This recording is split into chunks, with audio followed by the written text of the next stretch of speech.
Update जो CUET lead के students हैं उनके लिए, और AKTU में जो ट्रिपल एम में एडमिशन लेने वाले हैं उनके लिए बहुत बड़ी अपडेट आ रही है। आप मेरे गूगल स्क्रीन पे आ गए हैं, चलिए मैं आपको लाइव दिखाता हूँ कि क्या अपडेट है आज की। तो आप जैसे कि देख सकते हैं,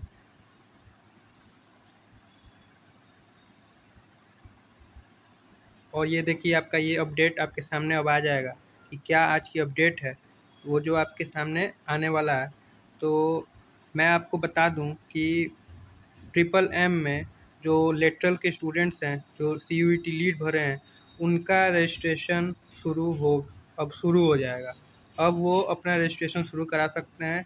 अब अब उनका एडमिशन का डेट आ गया है। यहाँ पे आप देख सकते हैं साफ साफ शब्दों में लिखा है BTech second year lateral, BBA, B pharma second year lateral, और को जो बच्चे CUET का पेपर दिए थे और ट्रिपल एम में रजिस्ट्रेशन कराए थे उनके लिए बहुत बड़ी खुशखबरी आ गई है कि ट्रिपल एम में आप जिस पल का इंतज़ार कर रहे थे वो पल आपके पास आ गया है।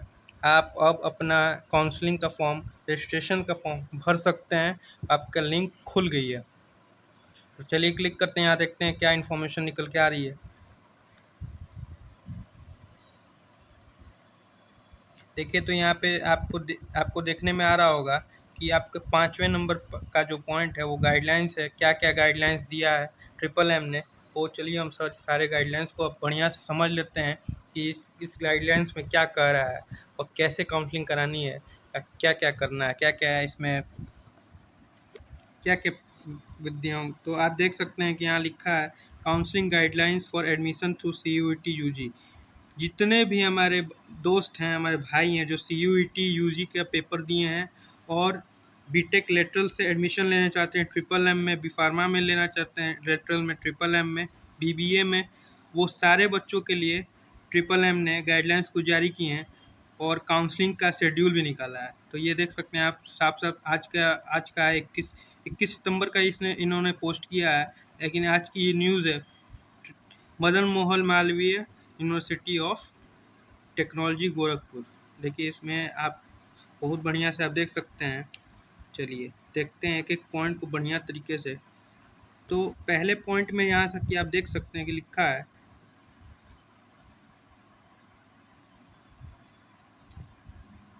Information cum guidelines for admission through CUET UG application for admission to BTech lateral entry diploma holders, B pharma first year and B pharma second year lateral program 2022-23 session are to be submitted online only.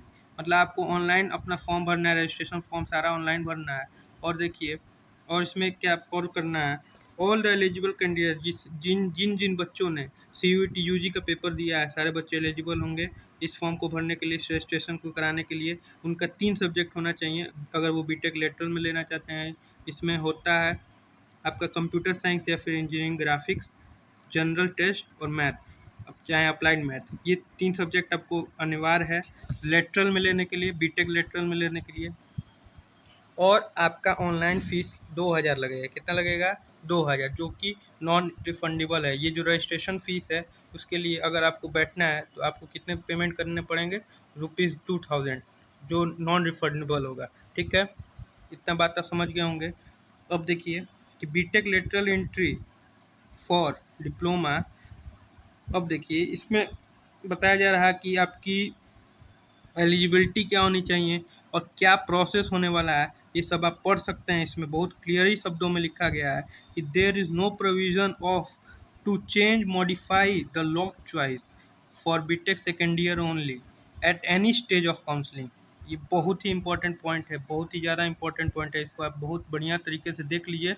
ये क्या लिख कह रहा है कि जो आप registration form भरेंगे उसी समय आपको अपनी सीट भी लॉक करनी है और उसी समय आपको सारा चीज़ करना है। लेकिन हाँ, एक बात का ध्यान रखिएगा कि आपको एक बार बस मौका दिया जाएगा सीट को अपने क्रम से लगाने के लिए, उसके बाद मौका नहीं दिया जाएगा। मान लीजिए आपने ट्रिपल एम में CSE डाल दिया पहले नंबर पे, फिर IT डाला, फिर आपने ECE डाल दिया, तो आप इस सीक्वेंस को चेंज नहीं कर पाएंगे।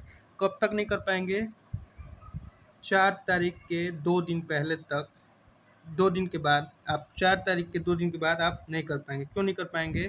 क्योंकि आप सिर्फ़ 2 तारीख तक आप इस चीज़ को चेंज कर सकते हैं, और चेंज करेंगे तब कैसे चेंज करेंगे? चेंज करना होगा तो चेंज जिसको करना होगा वो 1000 एक्स्ट्रा रुपया देकर और एक ईमेल देगा इस साइट पे, ईमेल भेजेगा। ईमेल का ये है, ये ईमेल का है, वो उस पे ईमेल भेजेगा, उसके बाद उसका चेंज होगा। तो मेरा यही कहना है कि आप जो इस बार रजिस्ट्रेशन कराएंगे आप, उसमें बढ़िया से आप देख के रजिस्ट्रेशन कराइएगा, और ये नहीं होना चाहिए कि कहीं गड़बड़ हो, सीक्वेंस में कोई गड़बड़ नहीं आनी चाहिए, ताकि आपको फिर से चेंज ना करना पड़े। इसलिए भाइयों बहुत ध्यान से दीजिएगा, अपना बहुत ध्यान से अपना काउंसलिंग का प्रोसेस है, और बहुत ध्यान से आपको चॉइस फिलिंग करनी है, तो बहुत ध्यान से इस बात को देख लीजिए। ये अपडेट है, और बाकी अपडेट है।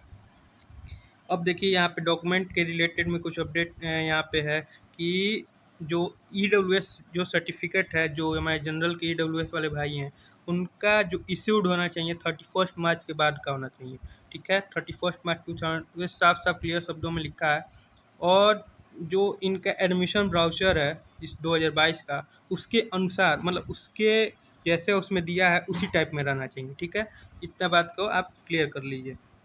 ओबीसी वाले जो बच्चे हैं, जो उनका भी 31 मार्च के बाद होना चाहिए, mandatory due to the condition of creamy layer of for OBC. अब ओबीसी को 2 लेयर में बांट दिया गया है, एनसीएल और क्रीमी लेयर, मतलब नॉन क्रीमी लेयर और क्रीमी लेयर। तो अगर आप एनसीएल में हैं तो आपको सर्टिफिकेट बनवानी पड़ेगा, सीएल में है तो आप नहीं बनवाएंगे तो आपको आपको ओबीसी की कैटेगरी का जो सर्टिफिकेट आपके पास है एनसीएल का होगा, और वो कौन से तारीख का होना चाहिए? 31 मार्च 2022 की तारीख के बाद का इशूड होना चाहिए। ठीक है, अब देखिए आगे कि अब आगे आप अपने से भाई पढ़ लीजिएगा, उतना आप पढ़ लेंगे, उतना हम जानकारी दे दिए हैं, जितना आपको मेन जानकारी था वो सब। हाँ, और उसके बाद देखिए, अगर आपको कोई भी मतलब आपको ब्रांच मिल जाता है और आपको उसमें एडमिशन लेना है, तो आपको क्या करना पड़ेगा? 40,000 रुपया डिपॉजिट करना पड़ेगा। कहाँ जाके? आपको ई चालान एक भरना पड़ेगा, उसमें जाके आपको ऑनलाइन पेमेंट करनी पड़ेगी। उसके पहले डॉक्यूमेंट वेरिफिकेशन होगा, उसके बाद डॉक्यूमेंट वेरिफिकेशन अगर आपका 100% सही रहा, उसके बाद आपको 40,000 रुपया जमा करना है। उसके पहले तक कोई फीस नहीं लगेगा, बस 2,000 रुपया लगेगा। ठीक, अब देख लीजिए ये क्या लिखा है, कैसे आपको फीस रिफंड होगा। अगर मान लीजिए आपका पैसा आपको लेना है, तो कैसे ले सकते हैं आप? देखिए ये क्या बताया है कि फी सॉरी सॉरी ये देखिए आपको लिखा है, if the candidate wants to withdraw his or her candidature after seat allotment and deposition of confirmation fees, then fee will be refunded as पर बिलो यूनिवर्सिटी फीस रिफंड। अब देखिए आपको कैसे फीस रिफंड होगी। मान लो आपको एडमिशन नहीं लेना है, तो इस प्रकार से कुछ इस तरीके से आप अगर 10 तारीख के पहले तक आपने रिफंड के लिए डाल दिया, तो आपको पूरा रिफंड आ जाएगा। 10 से 20 के बीच में डालेंगे तो टोटल डिपॉजिटेड फीस का 1,000 प्रोसेसिंग फीस काट के मिलेगा। ठीक है, 21 तारीख के तक डालेंगे तो बस कोटेशन फीस मिलेगा, और tentative date of for reporting मतलब 20 अक्टूबर तक आपने डाल दिया, तो मतलब आप समझ जाइए कि एक आपको 10 से 20 के अंदर आपको डाल देना है, नहीं तो आपका रिफंड नहीं आएगा। ठीक है, इतना समझ में आ गया होगा। चलिए आगे देख लेते हैं और क्या क्या इसमें वो है। हाँ, एक और इसमें इंफॉर्मेशन दिया है कि अगर आपका स्कोर कहीं पे भी किसी बच्चे से टाई हो गया, तो उस केस में कैसे किसको ऊपर रखा जाएगा और नीचे रखा जाएगा।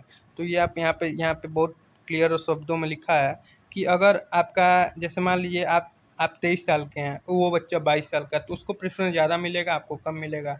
दूसरा, आपका नॉर्मलाइज जो स्कोर मैथ में है, और उसका जो क्या कहते हैं, उसका जो मैथ में नॉर्मलाइज स्कोर है, और दोनों पे जो रैंक बन रहा है, जिसकी रैंक बेटर होगी उसको लिया जाएगा।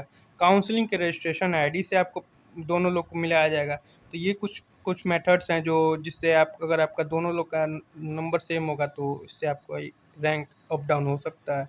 ठीक है, तो ये भी आपने देख लिया। और आप चलिए आइए आपको दिखा देते हैं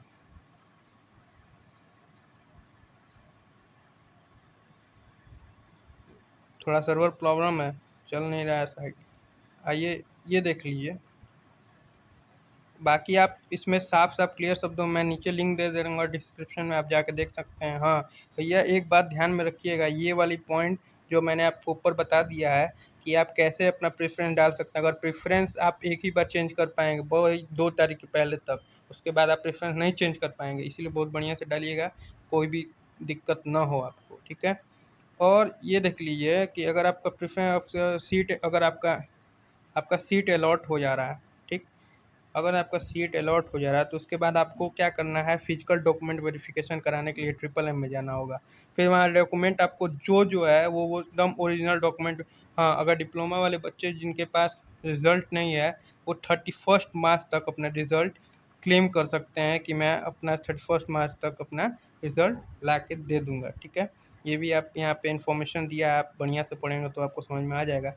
और आइए तो देखते हैं टेंटेटिव शेड्यूल, शेड्यूल क्या है, कैसे रजिस्ट्रेशन करना है, कि कौन कौन से डेट में क्या क्या होने वाला है। चलिए देखिए,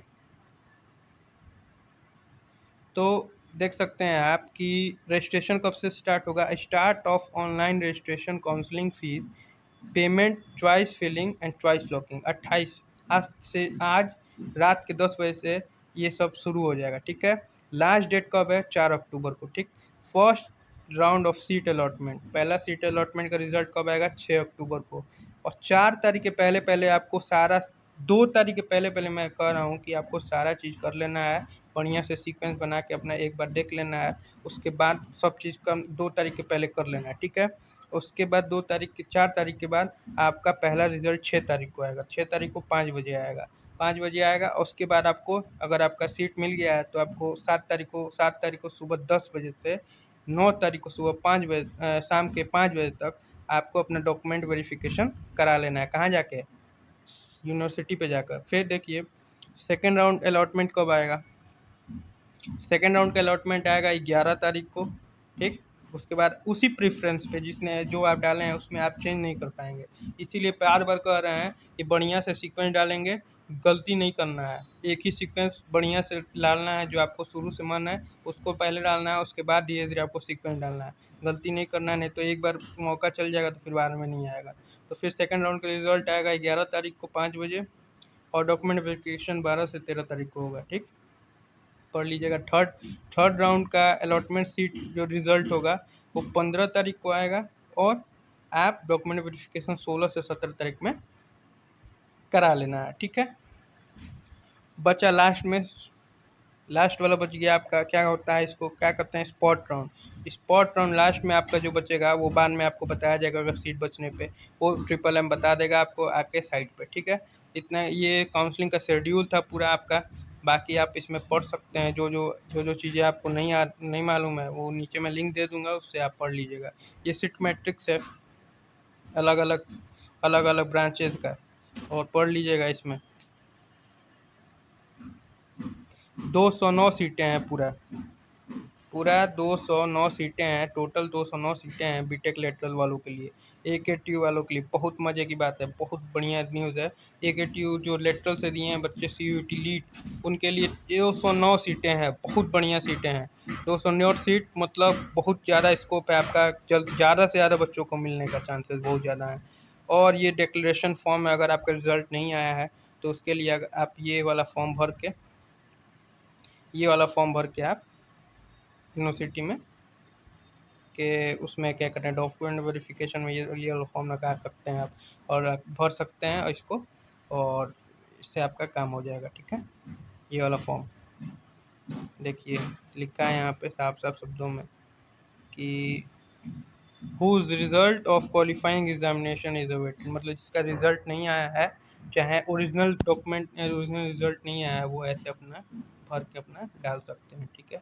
चलिए गाइस, तो इतना ही, यही बड़ी अपडेट थी ट्रिपल एम और AKTU। चलिए मिलते हैं नेक्स्ट वीडियो में, तब तक के लिए जय हिंद। और चैनल को सब्सक्राइब करना भैया ना भूलिएगा, चैनल को आप लोग सब्सक्राइब नहीं करते हैं, इतना बढ़िया बढ़िया न्यूज़ आते हैं। चलिए जय हिंद भाई, जय हिंद।